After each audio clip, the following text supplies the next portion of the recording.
The Adventures of Sherlock Holmes by Sir Arthur Conan Doyle. The Adventure of the Noble Bachelor. The Lord St. Simon marriage and its curious termination have long ceased to be a subject of interest in those exalted circles in which the unfortunate bridegroom moves. Fresh scandals have eclipsed it, and their more piquant details have drawn the gossips away from this 4-year-old drama. As I have reason to believe, however, that the full facts have never been revealed to the general public, and as my friend Sherlock Holmes had a considerable share in clearing the matter up, I feel that no memoir of him would be complete without some little sketch of this remarkable episode. It was a few weeks before my own marriage, during the days when I was still sharing rooms with Holmes in Baker Street, that he came home from an afternoon stroll to find a letter on the table waiting for him. I had remained indoors all day, for the weather had taken a sudden turn to rain, with high autumnal winds, and the Jezail bullet which I had brought back in one of my limbs as a relic of my Afghan campaign throbbed with dull persistence. With my body in one easy chair and my legs upon another, I had surrounded myself with a cloud of newspapers until at last, saturated with the news of the day, I tossed them all aside and lay listless, watching the huge crest and monogram upon the envelope upon the table, and wondering lazily who my friend's noble correspondent could be. "Here is a very fashionable epistle," I remarked as he entered. "Your morning letters, if I remember right, were from a fishmonger and a tide-waiter." "Yes, my correspondence has certainly the charm of variety," he answered, smiling, "and the humbler are usually more interesting. This looks like one of those unwelcome social summonses which call upon a man either to be bored or to lie." He broke the seal and glanced over the contents. "Oh, come, it may prove to be something of interest after all. Not social, then? No, distinctly professional. And from a noble client, one of the highest in England. My dear fellow, I congratulate you. I assure you, Watson, without affectation, that the status of my client is a matter of less moment to me than the interest of his case. It is just possible, however, that that also may not be wanting in this new investigation. You have been reading the papers diligently of late, have you not?" "It looks like it," said I ruefully, pointing to a huge bundle in the corner. "I have had nothing else to do."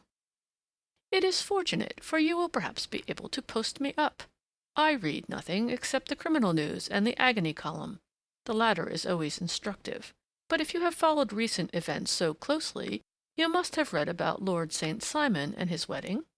"Oh, yes, with the deepest interest." "That is well. The letter which I hold in my hand is from Lord St. Simon. I will read it to you, and in return you must turn over these papers and let me have whatever bears upon the matter.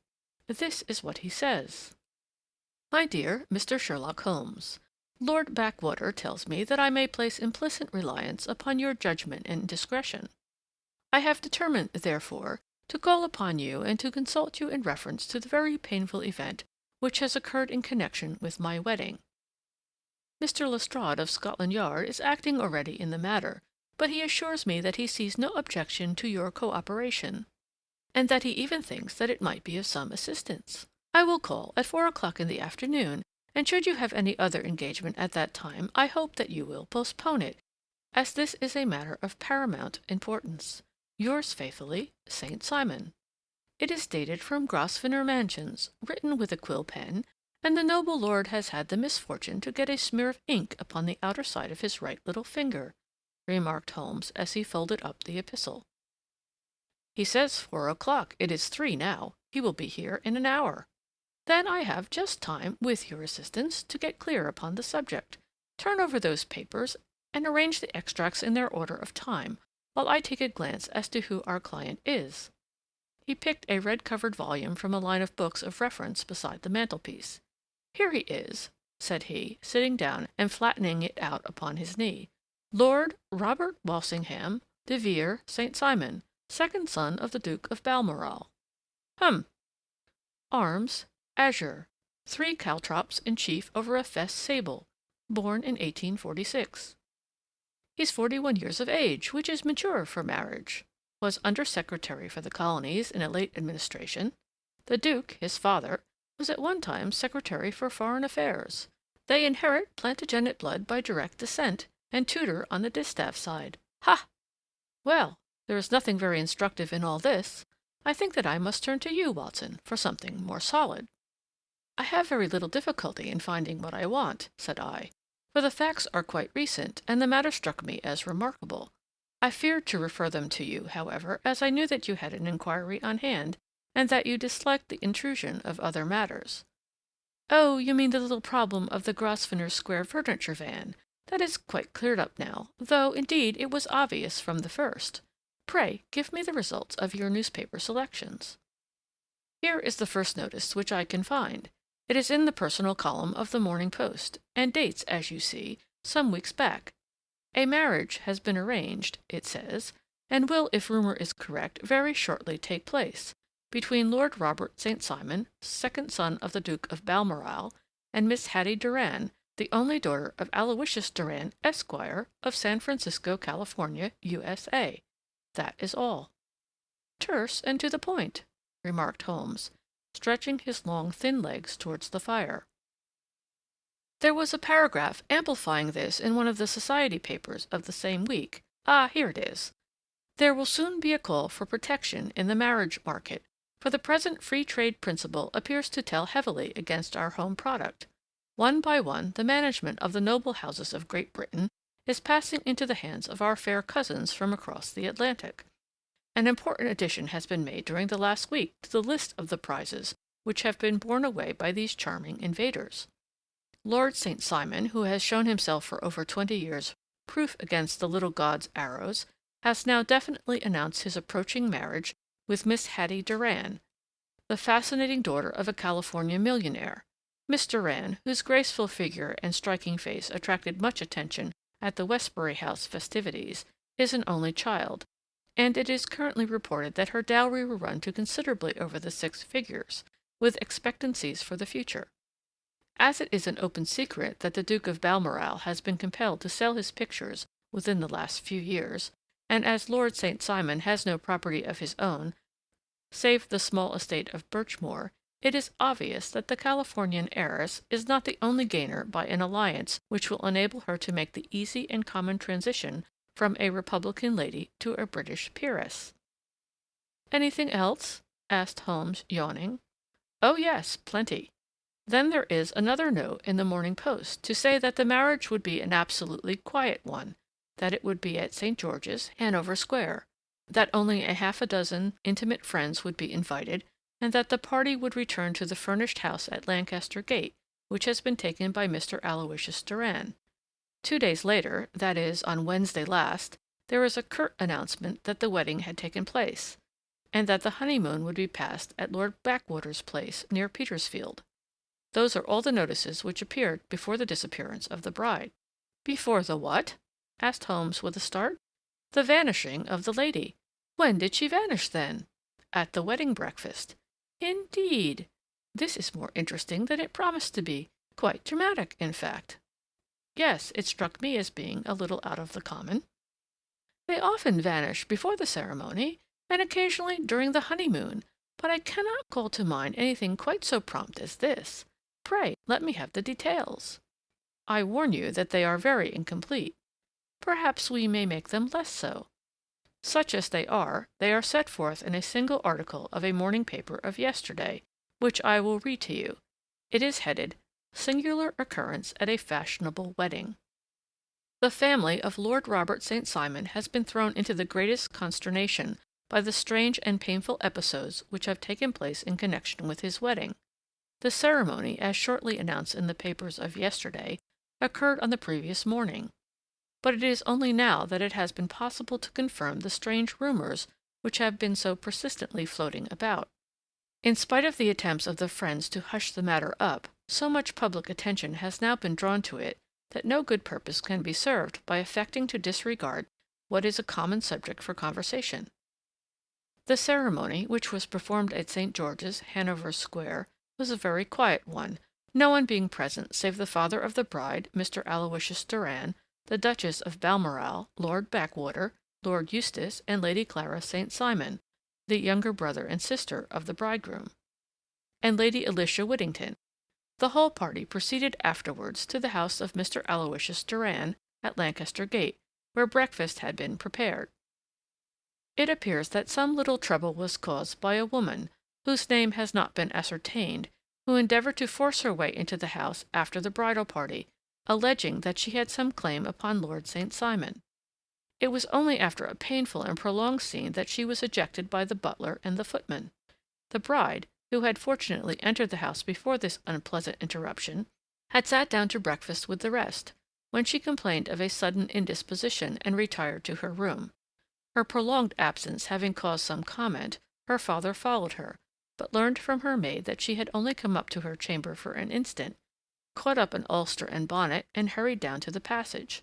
One of the footmen declared that he had seen a lady leave the house thus apparelled, but had refused to credit that it was his mistress, believing her to be with the company. On ascertaining that his daughter had disappeared, Mr. Aloysius Doran, in conjunction with the bridegroom, instantly put themselves in communication with the police, and very energetic inquiries are being made, which will probably result in a speedy clearing up of this very singular business. Up to a late hour last night, however, nothing had transpired as to the whereabouts of the missing lady. There are rumors of foul play in the matter, and it is said that the police have caused the arrest of the woman who had caused the original disturbance, in the belief that, from jealousy or some other motive, she may have been concerned in the strange disappearance of the bride. And is that all? Only one little item in another of the morning papers, but it is a suggestive one, and it is that Miss Flora Millar, the lady who had caused the disturbance, has actually been arrested. It appears that she was formerly a danseuse at the Allegro, and that she has known the bridegroom for some years. There are no further particulars, and the whole case is in your hands now, so far as it has been set forth in the public press. And an exceedingly interesting case it appears to be. I would not have missed it for worlds. But there is a ring at the bell, Watson, and as the clock makes it a few minutes after 4, I have no doubt that this will prove to be our noble client. Do not dream of going, Watson, for I very much prefer having a witness, if only as a check to my own memory. Lord Robert St. Simon, announced our page boy, throwing open the door. A gentleman entered with a pleasant, cultured face, high-nosed and pale, with something perhaps of petulance about the mouth, and with the steady, well-opened eye of a man whose pleasant lot it had ever been to command and to be obeyed. His manner was brisk, and yet his general appearance gave an undue impression of age, for he had a slight forward stoop and a little bend of the knees as he walked. His hair, too, as he swept off his very curly brimmed hat, was grizzled round the edges and thin upon the top. As to his dress, it was careful to the verge of foppishness, with high collar, black frock coat, white waistcoat, yellow gloves, patent leather shoes, and light-colored gaiters. He advanced slowly into the room, turning his head from left to right, and swinging in his right hand the cord which held his golden eyeglasses. "Good day, Lord St. Simon," said Holmes, rising and bowing. "Pray take the basket chair. This is my friend and colleague, Dr. Watson. Draw up a little to the fire, and we will talk this matter over." "A most painful matter to me, as you can most readily imagine, Mr. Holmes. I have been cut to the quick. I understand that you have already managed several delicate cases of this sort, sir, though I presume that they were hardly from the same class of society." "No, I am descending." "I beg pardon?" "My last client of the sort was a king." "Oh, really? I had no idea. And which king?" "The King of Scandinavia." "What? Had he lost his wife?" "You can understand," said Holmes suavely, "that I extend to the affairs of my other clients the same secrecy which I promised you in yours." "Of course. Very right, very right. I'm sure I beg pardon. As to my own case, I am ready to give you any information which may assist you in forming an opinion." "Thank you. I have already learned all that is in the public prints, nothing more. I presume that I may take it as correct, this article, for example, as to the disappearance of the bride?" Lord St. Simon glanced over it. "Yes, it is correct as far as it goes." "But it needs a great deal of supplementing before any one could offer an opinion. I think that I may arrive at my facts most directly by questioning you. Pray do so." "When did you first meet Miss Hattie Doran?" In San Francisco a year ago. You were traveling in the States? Yes. Did you become engaged then? No. But you were on a friendly footing. I was amused by her society, and she could see that I was amused. Her father is very rich? He is said to be the richest man on the Pacific slope. And how did he make his money? In mining. He had nothing a few years ago, then he struck gold, invested it, and came up by leaps and bounds. Now, what is your own impression as to the young lady's, your wife's, character? The nobleman swung his glasses a little faster and stared down into the fire. You see, Mr. Holmes, said he, my wife was 20 before her father became a rich man. During that time she ran free in a mining camp and wandered through woods or mountains, so that her education has come from nature rather than from the schoolmaster. She is what we call in England a tomboy, with a strong nature, wild and free, unfettered by any sort of traditions. She is impetuous, volcanic, I was about to say. She is swift in making up her mind and fearless in carrying out her resolutions. On the other hand, I would not have given her the name which I have the honor to bear. He gave a little stately cough. Had I not thought her to be at bottom a noble woman. I believe that she is capable of heroic self-sacrifice, and that anything dishonorable would be repugnant to her. Have you her photograph? I brought this with me. He opened a locket and showed us the full face of a very lovely woman. It was not a photograph, but an ivory miniature, and the artist had brought out the full effect of the lustrous black hair, the large dark eyes, and the exquisite mouth. Holmes gazed long and earnestly at it. Then he closed the locket and handed it back to Lord St. Simon. The young lady came to London then, and you renewed your acquaintance? Yes. Her father brought her over for this last London season. I met her several times, became engaged to her, and have now married her. She brought, I understand, a considerable dowry? A fair dowry, not more than is usual in my family. And this, of course, remains to you, since the marriage is a fait accompli? I really have made no inquiries on the subject. Very naturally not. Did you see Miss Durand on the day before the wedding? Yes. Was she in good spirits? Never better. She kept talking of what we should do in our future lives. Indeed, that is very interesting. And on the morning of the wedding? She was as bright as possible, at least until after the ceremony. And did you observe any change in her then? Well, to tell the truth, I saw then the first signs that I had ever seen that her temper was just a little sharp. The incident, however, was too trivial to relate, and can have no possible bearing upon the case. Pray, let us have it, for all that. Oh, it is childish. She dropped her bouquet as we went towards the vestry. She was passing the front pew at the time, and it fell over into the pew. There was a moment's delay, but the gentleman in the pew handed it up to her again, and it did not appear to be the worse for the fall. Yet when I spoke to her of the matter, she answered me abruptly, and in the carriage, on our way home, she seemed absurdly agitated over this trifling cause. Indeed. You say that there was a gentleman in the pew. Some of the general public were present, then? Oh, yes, it is impossible to exclude them when the church is open. This gentleman was not one of your wife's friends. No, no, I call him a gentleman by courtesy, but he was quite a common-looking person. I hardly noticed his appearance. But really, I think that we are wandering rather far from the point. Lady St. Simon, then, returned from the wedding in a less cheerful frame of mind than she had gone to it. What did she do on re-entering her father's house? I saw her in conversation with her maid. And who is her maid? Alice is her name. She is an American and came from California with her. A confidential servant? A little too much so. It seemed to me that her mistress allowed her to take great liberties. Still, of course, in America they look upon these things in a different way. How long did she speak to this Alice? Oh, a few minutes. I had something else to think of. You did not overhear what they said? Lady St. Simon said something about jumping a claim. She was accustomed to use slang of that kind. I have no idea what she meant. American slang is very expressive sometimes. And what did your wife do when she finished speaking to her maid? She walked into the breakfast-room. On your arm? No, alone. She was very independent in little matters like that. Then, after we had sat down for 10 minutes or so, she rose hurriedly, muttered some words of apology, and left the room. She never came back. But this maid Alice, as I understand, deposes that she went to her room, covered her bride's dress with a long ulster, put on a bonnet, and went out. Quite so.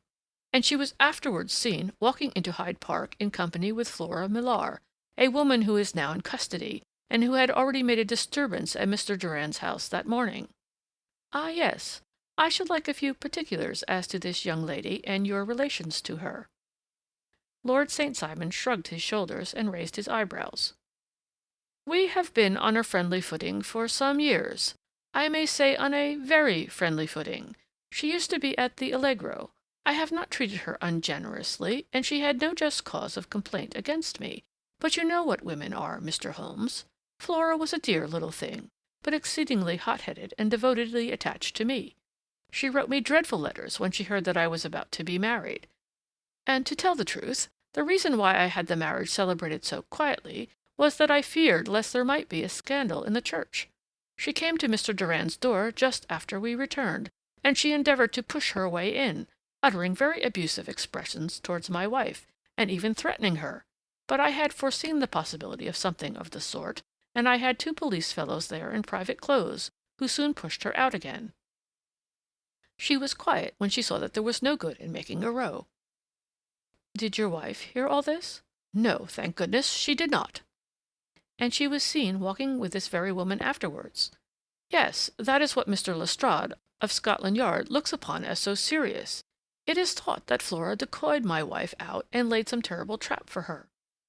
Well, it is a possible supposition. You think so too? I did not say a probable one, but you do not yourself look upon this as likely? I do not think Flora would hurt a fly. Still, jealousy is a strange transformer of characters. Pray, what is your own theory as to what took place? Well, really, I came to seek a theory, not to propound one.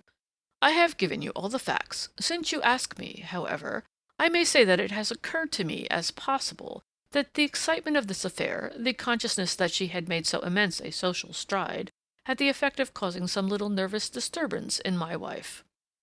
In short, that she had become suddenly deranged? Well, really, when I consider that she has turned her back, I will not say upon me, but upon so much that many have aspired to without success, I can hardly explain it in any other fashion. Well, certainly that is also a conceivable hypothesis, said Holmes, smiling. And now, Lord St. Simon, I think that I have nearly all my data. May I ask whether you were seated at the breakfast table so that you could see out of the window? We could see the other side of the road and the park. Quite so. Then I do not think that I need to detain you longer. I shall communicate with you. Should you be fortunate enough to solve this problem, said our client, rising. I have solved it. Eh? What was that? I say that I have solved it. Where, then, is my wife? That is a detail that I shall speedily supply. Lord St. Simon shook his head. I am afraid that it will take wiser heads than yours or mine, he remarked, and bowing in a stately, old-fashioned manner, he departed. It is very good of Lord St. Simon to honor my head by putting it on a level with his own, said Sherlock Holmes, laughing. I think that I shall have a whiskey and soda and a cigar after all this cross-questioning. I had formed my conclusion as to the case before our client came into the room. My dear Holmes, I have notes of several similar cases, though none, as I remarked before, which were quite as prompt. My whole examination served to turn my conjecture into a certainty. Circumstantial evidence is occasionally very convincing, as when you find a trout in the milk, to quote Thoreau's example. But I have heard all that you have heard, without, however, the knowledge of pre-existing cases which serves me so well. There was a parallel instance in Aberdeen some years back, and something on very much the same lines at Munich the year after the Franco-Prussian War. It is one of these cases, but hullo, here is Lestrade. Good afternoon, Lestrade. You will find an extra tumbler upon the sideboard, and there are cigars in the box. The official detective was attired in a pea-jacket and cravat, which gave him a decidedly nautical appearance, and he carried a black canvas bag in his hand. With a short greeting, he seated himself and lit the cigar which had been offered to him. "What's up, then?" asked Holmes with a twinkle in his eye. "You look dissatisfied." "And I feel dissatisfied. It is this infernal St. Simon marriage case. I can make neither head nor tail of the business." "Really, you surprise me." "Who ever heard of such a mixed affair? Every clue seems to slip through my fingers. I've been at work upon it all day." "And very wet it seems to have made you," said Holmes, laying his hand upon the arm of the pea jacket. "Yes, I've been dragging the Serpentine." "In heaven's name, what for?" "In search of the body of Lady St. Simon." Sherlock Holmes leaned back in his chair and laughed heartily. "Have you dragged the basin of Trafalgar Square fountain?" he asked. "Why, what do you mean?" "Because you have just as good a chance of finding this lady in the one as in the other." Lestrade shot an angry glance at my companion. "I suppose you know all about it," he snarled. "Well, I have only just heard the facts, but my mind is made up." "Oh, indeed! Then you think that the Serpentine plays no part in the matter?" "I think it very unlikely." "Then perhaps you will kindly explain how it is that we found this in it."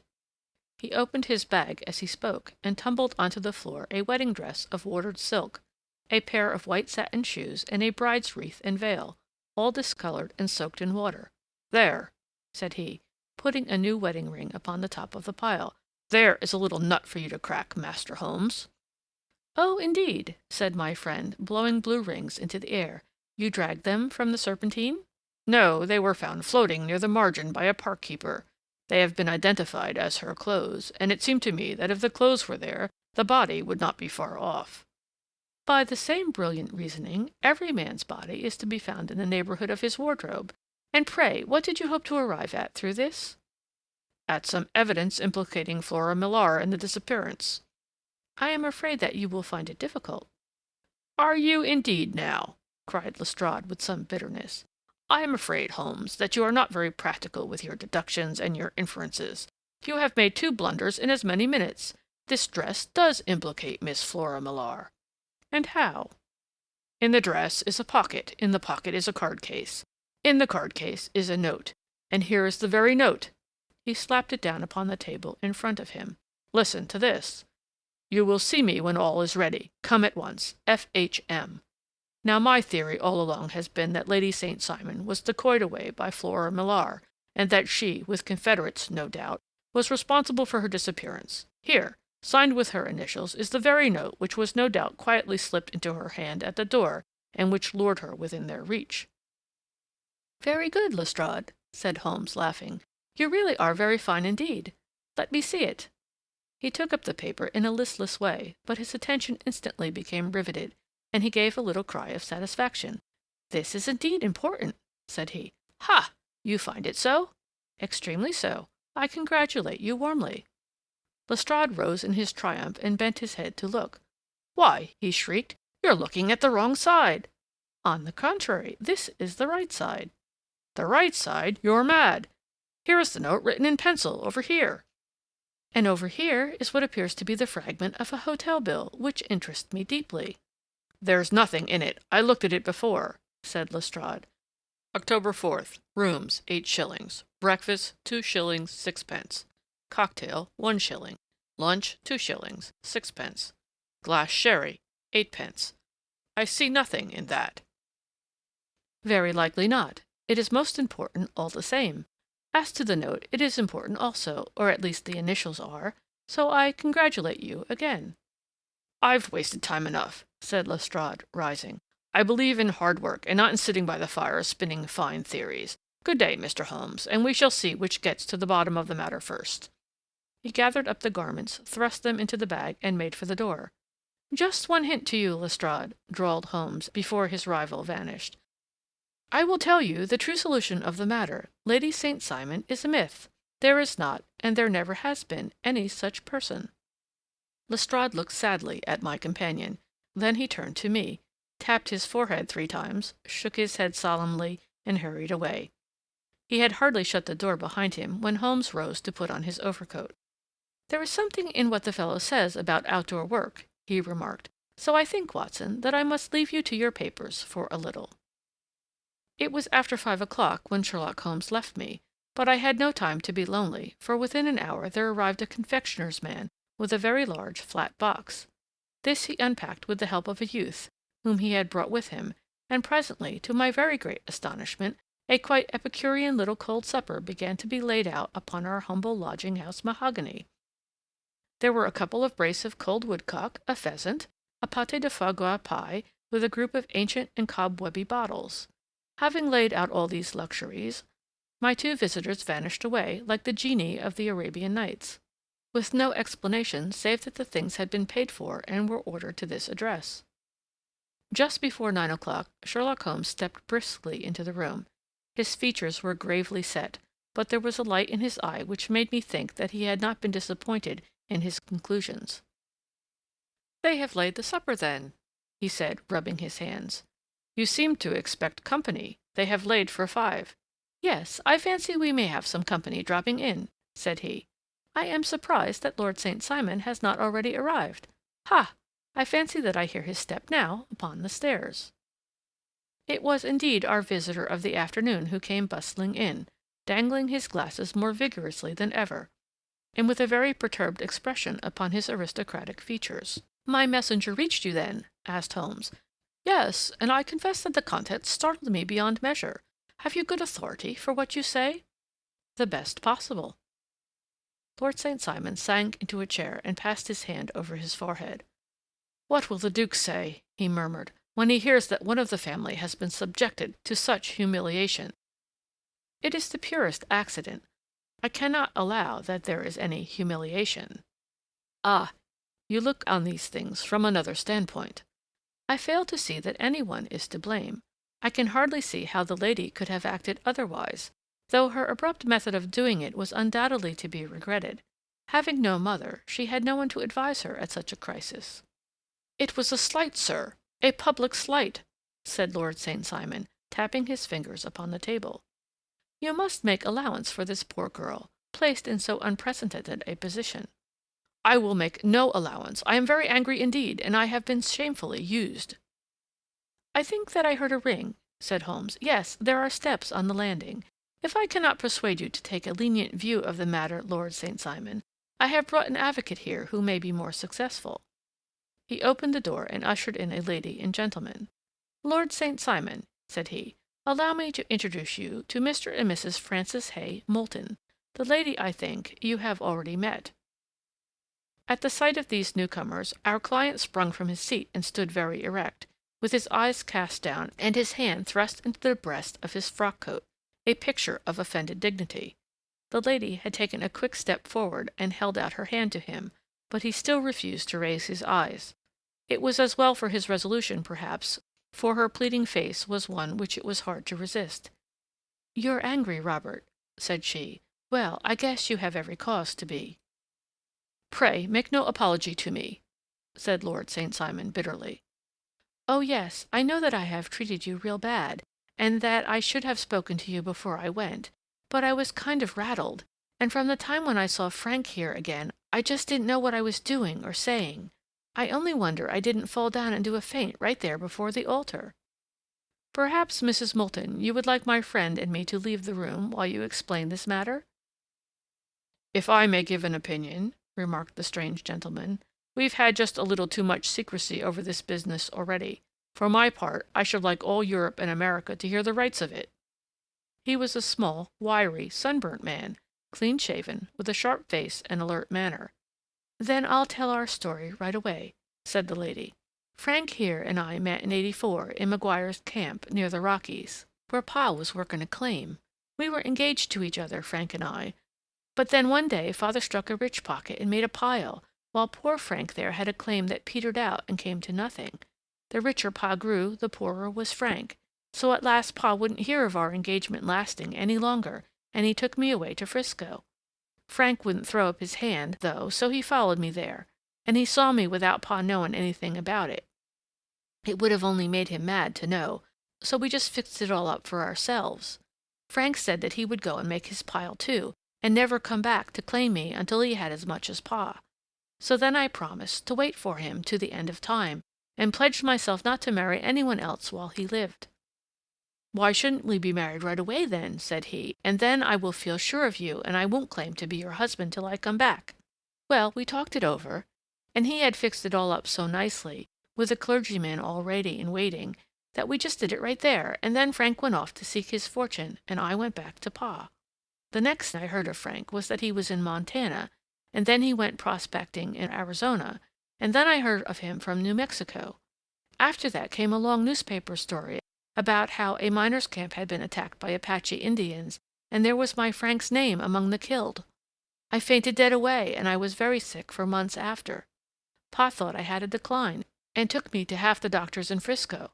Not a word of news came for a year and more, so that I never doubted that Frank was really dead. Then Lord St. Simon came to Frisco, and we came to London, and a marriage was arranged, and Pa was very pleased. But I felt all the time that no man on this earth would ever take the place in my heart that had been given to my poor Frank. Still, if I had married Lord St. Simon, of course I'd have done my duty by him. We can't command our love, but we can our actions. I went to the altar with him with the intention to make him just as good a wife as it was in me to be. But you may imagine what I felt when, just as I came to the altar rails, I glanced back and saw Frank standing and looking at me out of the first pew. I thought it was his ghost at first. But when I looked again, there he was still, with a kind of question in his eyes, as if to ask me whether I were glad or sorry to see him. I wonder I didn't drop.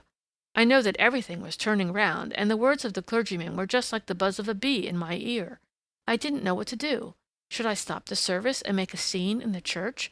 I glanced at him again, and he seemed to know what I was thinking, for he raised his finger to his lips to tell me to be still. Then I saw him scribble on a piece of paper, and I knew that he was writing me a note. As I passed his pew on the way out, I dropped my bouquet over to him, and he slipped the note into my hand when he returned me the flowers. It was only a line, asking me to join him when he made the sign to me to do so. Of course, I never doubted for a moment that my first duty was now to him, and I determined to do just whatever he might direct.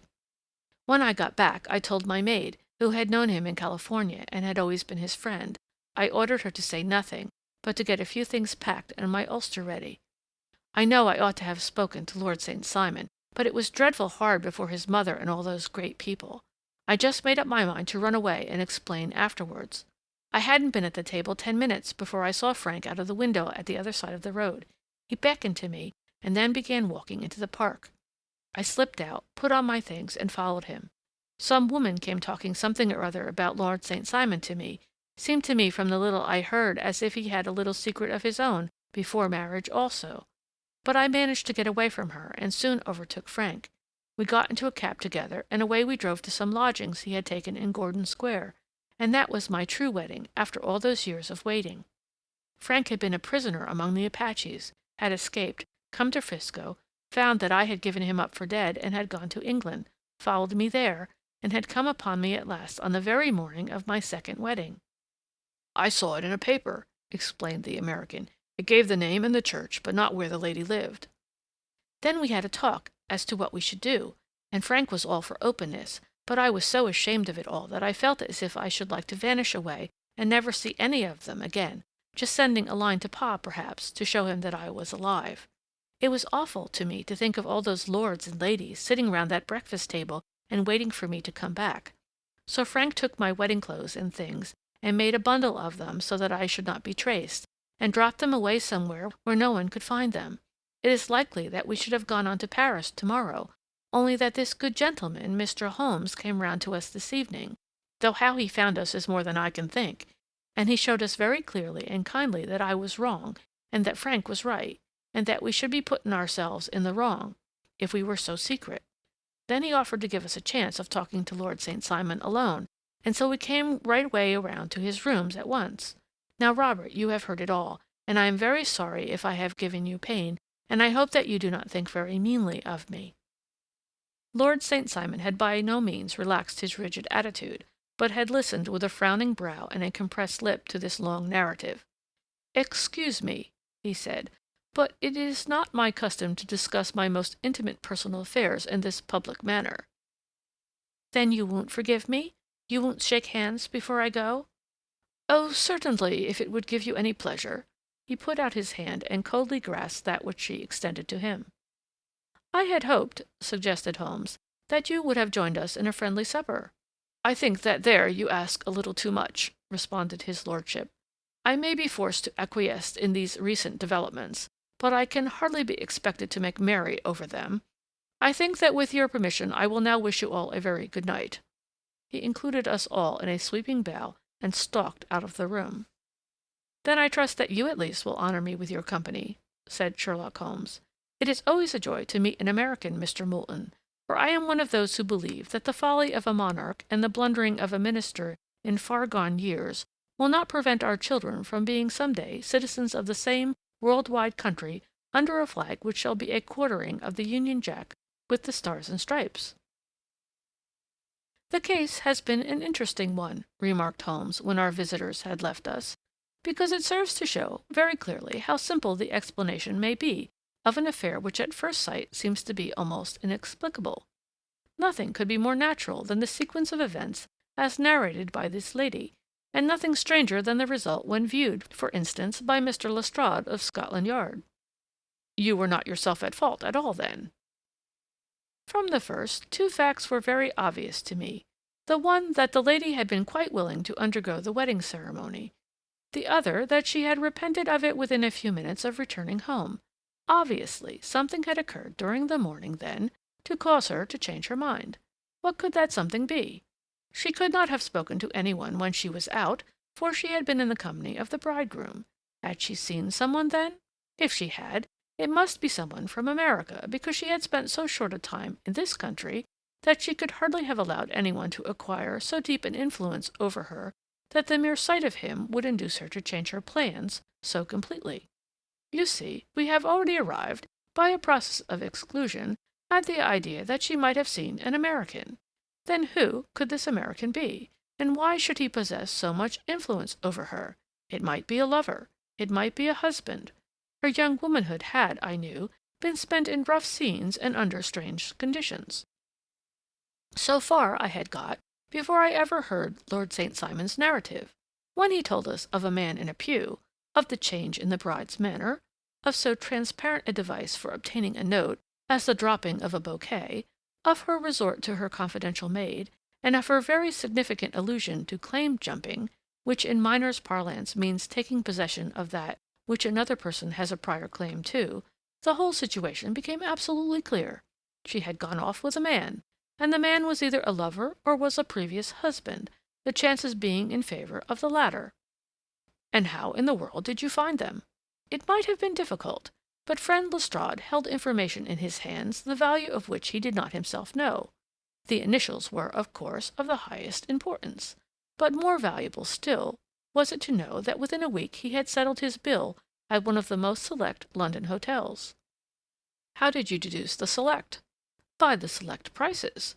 8 shillings for a bed and 8 pence for a glass of sherry pointed to one of the most expensive hotels. There are not many in London which charge at that rate.